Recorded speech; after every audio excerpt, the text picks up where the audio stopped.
Hello friends, as you know, section 194Q is going to roll out from today, that is 1st July 2021, and to remove many difficulties regarding this section, government has issued a guidelines under circular number 13 of 2021 dated 30 June 2021.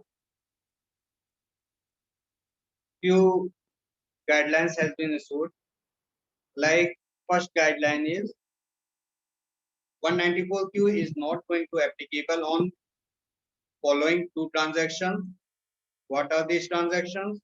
Transactions in securities and commodities which are traded through recognized stock exchange or cleared and settled by the recognized clearing corporations, including recognized stock exchanges and recognized clearing corporations located in IFSC, International Financial Service Center.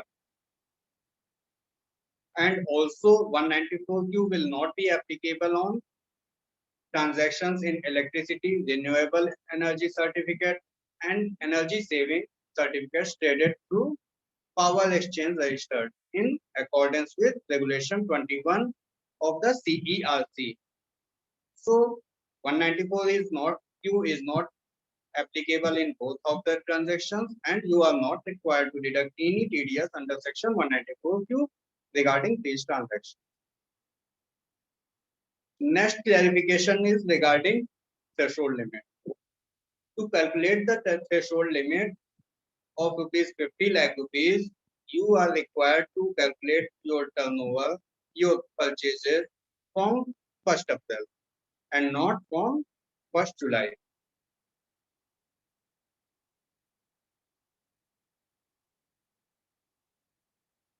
Adjustment of GST and purchase returns. One more thing clarified that 19 TDS under section 194Q will be deducted on purchase or payment, whichever is earlier basis. It means whenever you make any credit in the accounts of buyer or payment, whichever is earlier. If you make TDS on the basis of credit, that is purchases, you have to deduct TDS on taxable value, not full value. That means if you are purchasing goods of rupees 1000 and 100 GST has been separately charged on the invoice, the total value is 1100, you have to deduct TDS on 1000, not 100, 1100. Okay. And if you are deducting TDS on payment basis, that is, you can say if you are making payment in advance, then you have to deduct TDS on full value as you do not know the exact amount of GST. If you know the amount of GST, you may deduct TDS on taxable value only.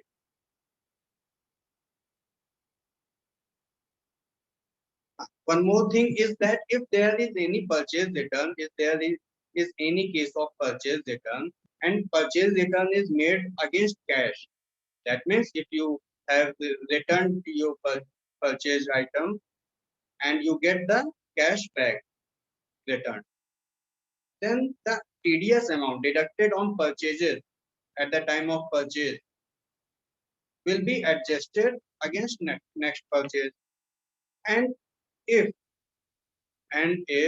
the purchase return is against goods, then TDS is not required to be adjusted against any next purchase. For the purpose of 194Q, non-resident is not buyer whose permanent establishment is not in India. So in import, there is no 194Q applicable.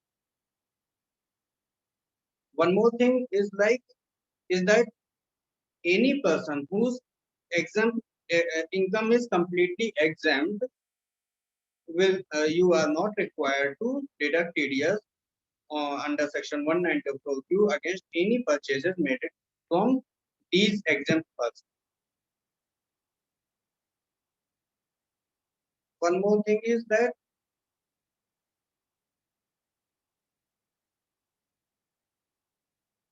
the provision of section 194Q of the Act shall apply to the buyer in the year of shall not apply to the buyer in the year of incorporation, as you have to check that your turnover 194Q is applicable only if your turnover is 10 crore or more in preceding financial year. So as there is no preceding financial year, 194Q will not be applicable to you. One more thing, as in Act itself, in section itself, has been clarified very well that if any other TDS or TCS section is applicable on any transaction, then that section will supersede 194Q, except TCS section 2061H, where 194Q is applicable. TCS section 2061H will not be applicable. So these are the important clarifications issued by department. Now I think most of your queries has been clarified. If any query, if any confusion is there in your mind, you may drop your queries in comment box. I will try to release next video for your query.